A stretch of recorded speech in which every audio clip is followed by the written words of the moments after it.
Ya, kembali lagi di channel podcast Kopi Golodog, Kang Nangga. Sebelumnya kita Oh, siap ya. minum dulu, seruput dulu Kopi Golodog.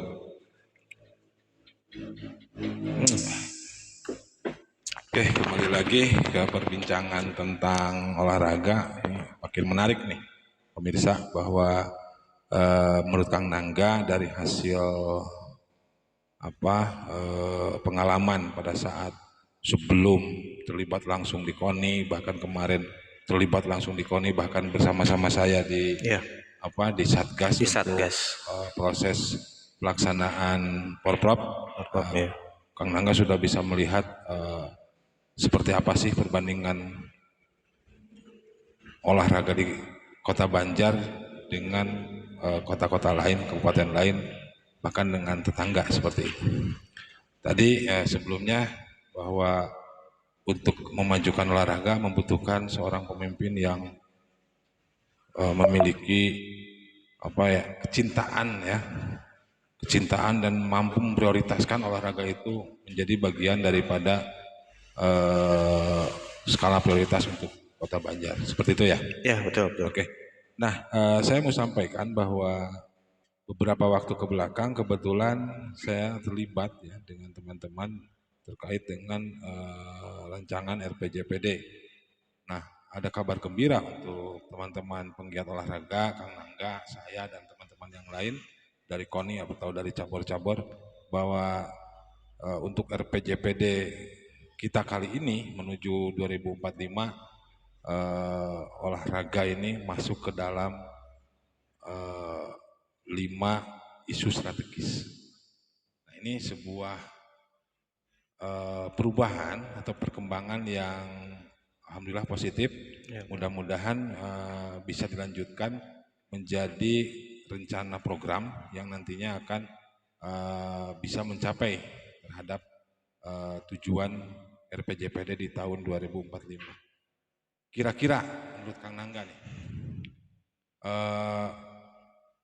kalau kita menatap ke depan tahun 2045, hal yang paling optimal untuk pencapaian olahraga Kota Banjar itu sampai di mana?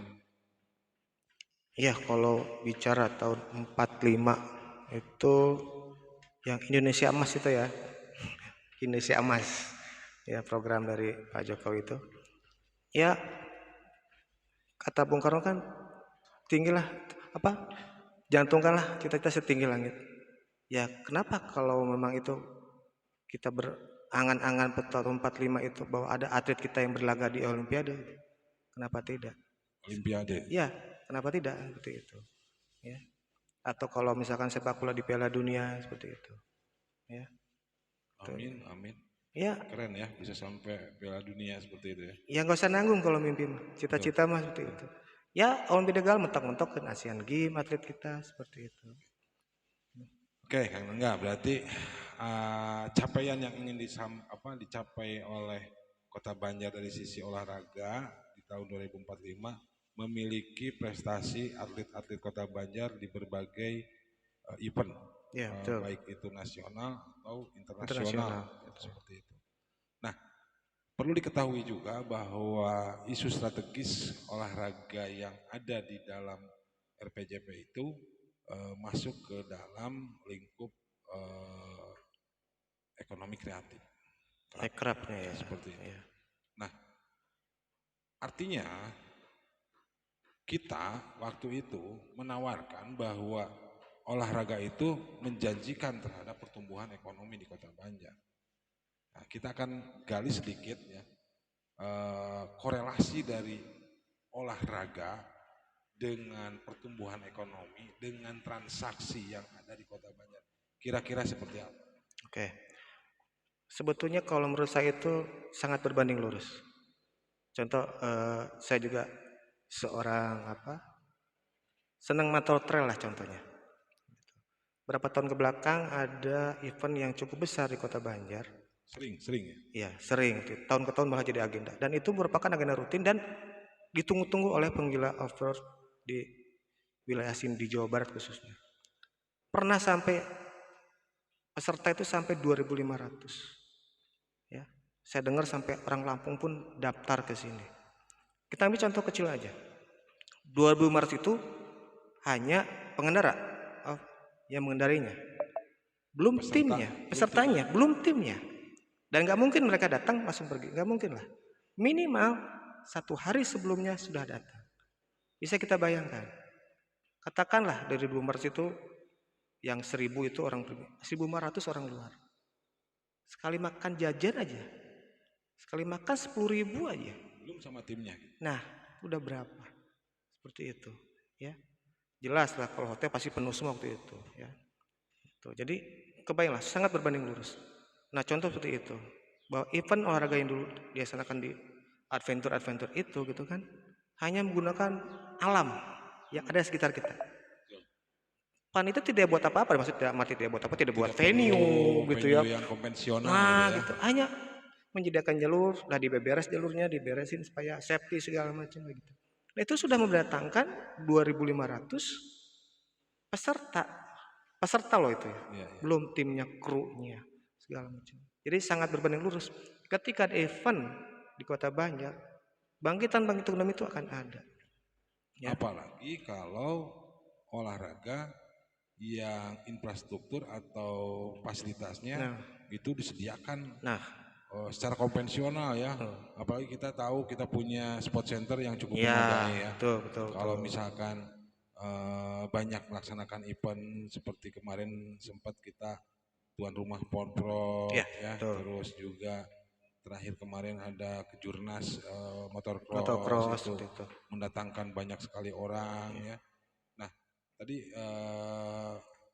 menyebutkan masalah hotel penuh. Ini yang menjadi kendala selama ini. Katanya persoalan Banjar itu susah berkembang karena tidak memiliki hotel yang representatif, yang memadai. Ya.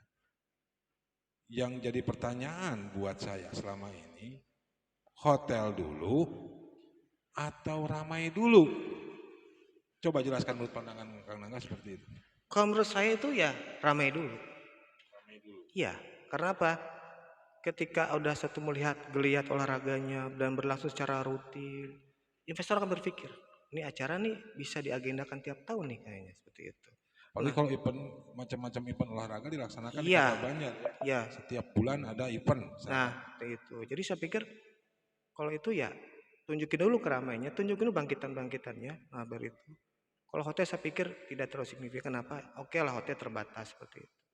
Tapi kan kita bisa homestay lah apa segala macam, bisa memanfaatkan fasilitas rumah-rumah di sekitar venue-venue itu. Itu kan bangkitan lagi, bangkitan ekonomi lagi seperti itu. Jadi potensi pertumbuhan ekonomi akan besar ketika keramaian tercipta akibat event olahraga Iya, seperti itu ya. betul. Gitu. Sekarang kita hubungkan kembali dengan event olahraga, keramaian, ekonomi sampai apa namanya capaian yang ingin dicapai pada saat 2045. Kira-kira dari beberapa cabur yang masuk dalam keanggotaan KONI semua sama sebetulnya ya. Iya. Wajib kita dukung, wajib kita dorong untuk bisa lebih maju. Tapi kalau lihat dari prestasi sebelumnya, ya, yang paling kita tahu kan kemarin ada beberapa medali kita raih ya, Betul, betul. basketball emas, ya, Mas, terus gulat perak, ya, ya, betul. terus apa lagi kemarin motocross juga Motocross perak, dapat ya, ya. seperti itu. Nah kira-kira cabur apa saja yang memiliki potensi besar di Kota Banjar? Selain tadi yang disebutkan tadi yang berpotensi dan sudah membuktikannya, saya pikir ada beberapa olahraga yang bisa kita kembangkan dengan koridor bahwa biayanya tidak terlalu mahal. Janganlah kita bicara berkuda lah ya. Kudanya udah berapa gitu ya. Oke, yang biayanya tidak terlalu mahal tapi bisa menelurkan prestasi yang lebih baik dan banyak nomor. Contoh misalkan di atletik itu udah selain lari, lempar, ya, lompat, jalan itu. Satu atletik gitu ya. Banyak kelas dan nomornya Banyak ya. kelas dan nomornya. Kemudian renang. Renang itu macam gaya, macam jarak gitu. Ada yang 50 meter, itu ada gaya kupu-kupu, gaya bebas, gaya punggung, banyak seperti itu. Dan apalagi di Banjar kita sudah punya sarana untuk renang itu. Jadi sarana sudah ada, walaupun sekarang mungkin agak terbengkalai gitu ya. Tapi saya pikir kalau dibenahi, saya pikir punya potensi gitu untuk menjadi, Harus dibenahi ya, harus iya, dikembalikan ke fungsi awal hmm, jadi fasilitas olahraga ya ya seperti itu. seperti itu. Kayak gitu. Contoh beberapa bulan ke belakang saya main ke water park situ, kolam renang itu. Airnya masih ada. Anda ya, Air masih ada, berarti tidak bocor kan tuh. tidak bocor. Malah kita gunakan, kebetulan saya juga seorang penyelam, jadi saya kebetulan latihan bareng lah sama BPPD, nyelam dasar, nyelam di kolam. Airnya masih ada. Nah, saya pikir ya itu kalau dipoles lagi, itu lagi, potensi sangat sekali. Terus tahu saya selama ini klub-klub renang itu latihannya di kolamnya tidak standar. Untuk pengetahuan aja, untuk kita ketahui bahwa kolam yang ada di itu adalah standar nasional. Standar Standar nasional nasional. Yang yang mana kita miliki yang kita miliki, yang mana kabupaten sebelah juga nggak punya, nggak punya, justru nggak kita punya. punya. Kita punya seperti itu. Apalagi sport center yang cukup Nah, memadai ya. itu sport center di situ kan ada apa? Stadion, Iya, ada venue, iya. gedung olahraga yang dua itu ya. Hmm.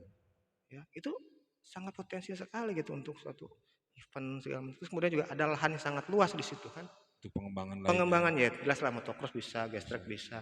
Kemudian mungkin BMX, mungkin stadion BMX Bisa di sana ya. bisa juga di sana seperti itu. Jadi banyak potensi cabur-cabur Nah, lain pun bisa terakomodir di di sport sport center center. itu iya. Belum gateball juga bisa yang jelas-jelas terbukti menyumbangkan medali di kemarin di Porprov. Lagi-lagi persoalan skala prioritas ketika anggaran diminta untuk kebutuhan olahraga, apalagi untuk pembangunan fasilitas olahraga, selalu ada pertanyaan apa untungnya untuk daerah, untuk Nah, PAD.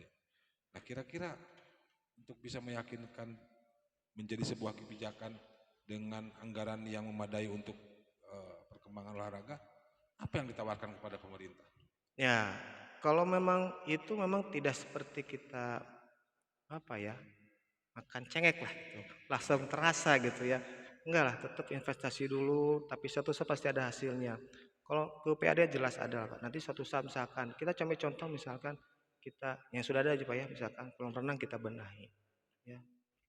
Kan otomatis klub-klub itu kan pasti akan berlatih kembali. Dan saya tahu ada beberapa klub renang di Kota Banjar. Ya. Nah, kita kan bisa apa? Di situ jelas. Kalau klub kan sewa lah ke pemerintah. Ya, kemudian misalkan ada contoh lah kita kejuaraan renang untuk KU kelompok usia gitu kan. Nah, itu jangan jauh-jauh lah. Sepriangan Timur aja.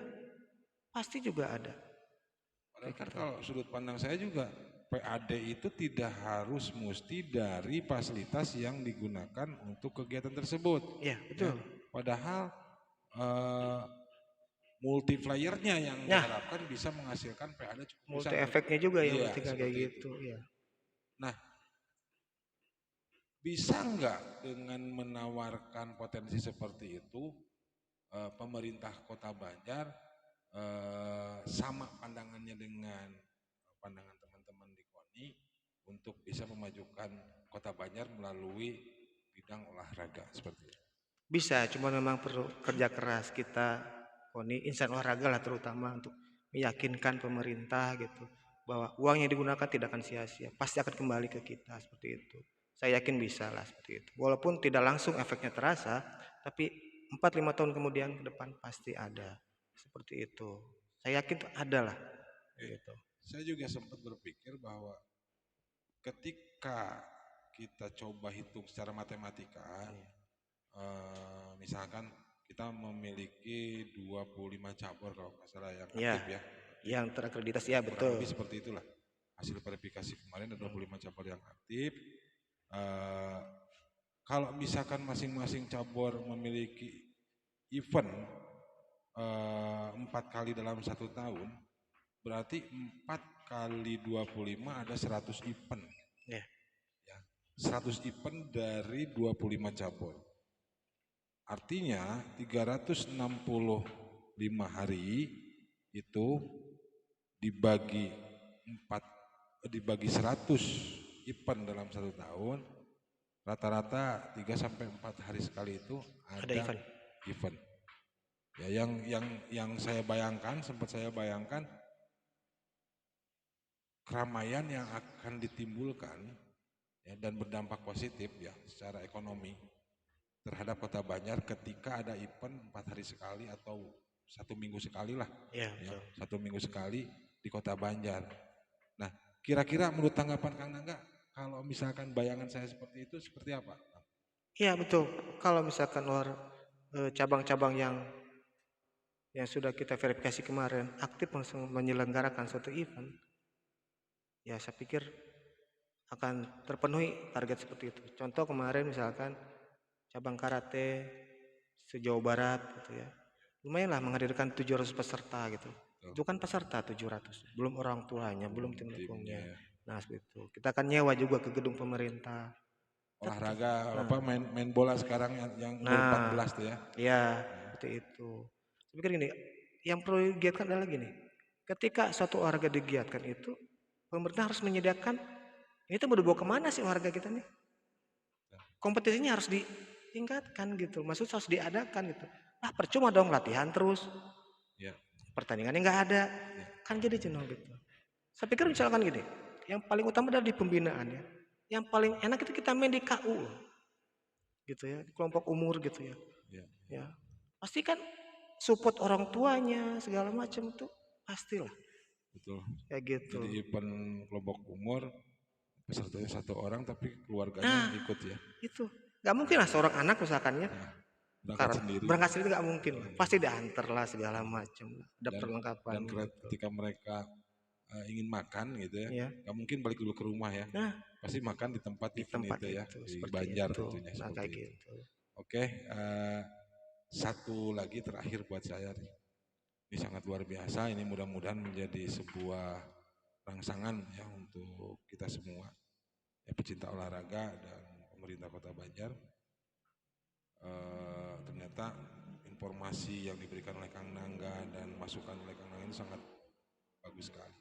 Tapi yang paling penting nih, menurut saya sampai hari ini belum kelihatan ya, semua keinginan kita semua ini bisa terwujud apabila tidak ada dukungan dari pemerintah. Kan Betul, itu ya. betul, betul. Tadi catatannya seperti itu. Nah, kira-kira nih, menurut Kang Nangga nih, pemimpin yang diharapkan untuk bisa memajukan Kota Banjar melalui olahraga, dan saya yakin kalau pola yang tadi disampaikan oleh Kang Nangga tentang olahraga itu dijalankan, Banjar maju, prestasi dapat, ekonomi juga dapat seperti itu ya. Iya. Nah, kira-kira pemimpinnya yang yang yang diharapkan itu seperti apa sih? Ya, mau nggak mau bahwa stigma selama ini, mindset masyarakat selama ini bahwa pemimpin yang bagus itu adalah yang bangun jalan, gedung segala macam. Nah, sebetulnya tugas kita juga seorang insan olahraga KONI khususnya untuk merubah mindset masyarakat bahwa pemimpin itu bukan hanya jago dalam membangun juga tapi jago dalam membina. Bina Membina ya, olahraga ya. seperti itu. Di antaranya Di olahraga. antaranya olahraga. Kenapa? Ketika olahraganya muncul, pastilah akan terbawa kotanya, akan terbawa pemimpinnya, seperti itu. Dan juga gini, jangan, memang sih olahraga perlu biaya. Itu hal yang mutlak, bullshit lah, nggak ada. Katakan bahwa olahraga tanpa uang itu nggak mungkin. Tapi harus ingat juga bahwa pemerintah tidak sendiri, kan ada peran pentahelix itu. Ya, Ya, kita bisa menggandeng swasta, menggandeng perguruan tinggi, menggandeng masyarakat, seperti itu. betul. Kan tidak harus ditanggung oleh pemerintah sendiri, ya kan? Apalagi sekarang masuk ke dalam isu strategis ya. Nah, seperti itu. Jadi pemimpin Kota Banjar ke depan itu yang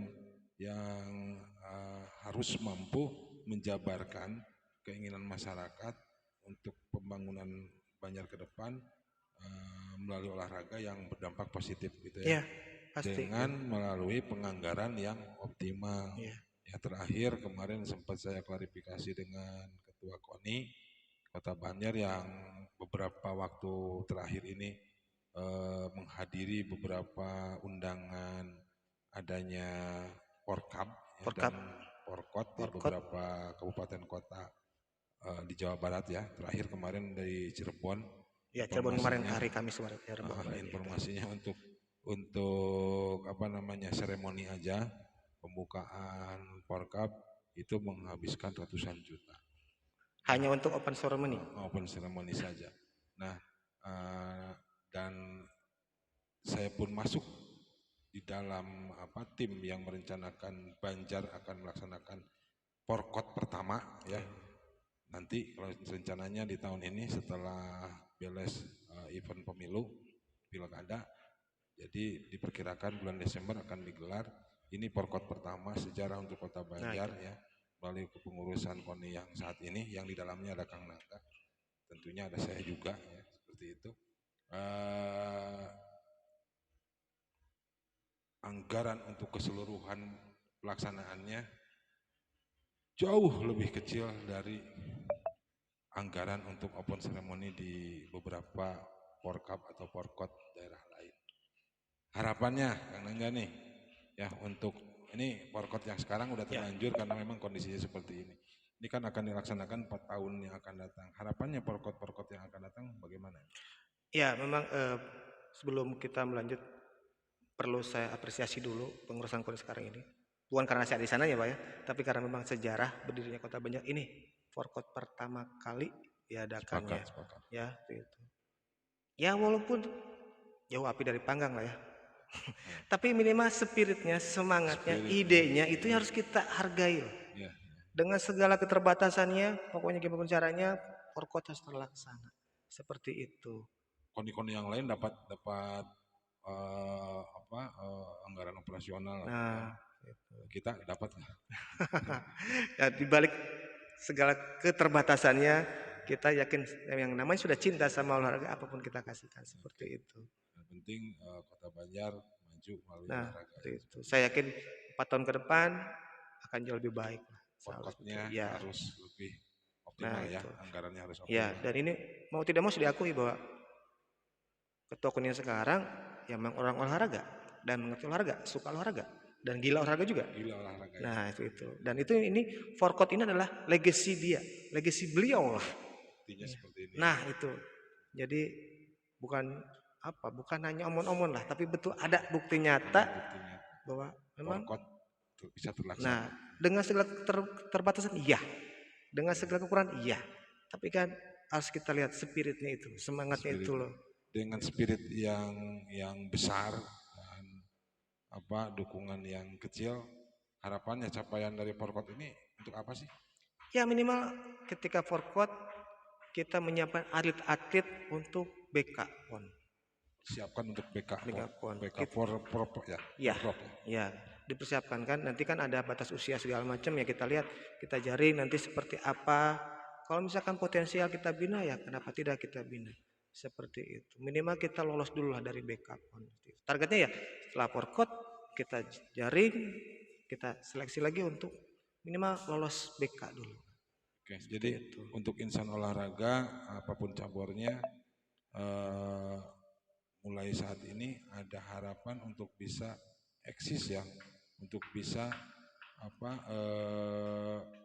mencoba hasil latihan itu di ajang Porkot ya. Ya, Yang yang Forkot. nantinya diharapkan kalau jadi yang terbaik bisa direkomendasikan untuk menjadi atlet Kota Banjar yang mewakili Kota Banjar untuk ikut di babak kualifikasi atau BK Porda yang selanjutnya bisa melenggang ke Porda. Nah, itu Ya, harapan kita ke sana ya, tuh. ketika nanti ternyata atlet-atlet kita bagus, diharapkan lagi atlet kita menjadi atlet-atlet yang bisa mewakili Jawa Barat untuk ajang PON seperti itu ya. Ya, itu harapan kita seperti itu. Oke, terima kasih Kang Nangga. Siap. Ya, ini kesempatan yang luar biasa. Tentunya di podcast pertama Kopi Golodog bersama Kang Nangga yang sangat luar biasa dari awal pertemuan kita. Kang Nangga jujur saja saya melihat berbeda. Kang Nangga memiliki banyak informasi dan pengetahuan tentang olahraga luar biasa ini. Mudah-mudahan bisa di-sharekan ke teman-teman yang lain agar teman-teman yang memiliki kecintaan olahraga juga bisa lebih optimal seperti Kang. Siap. Terima kasih. Salam atau golodok, kita minum dulu kopi. siap.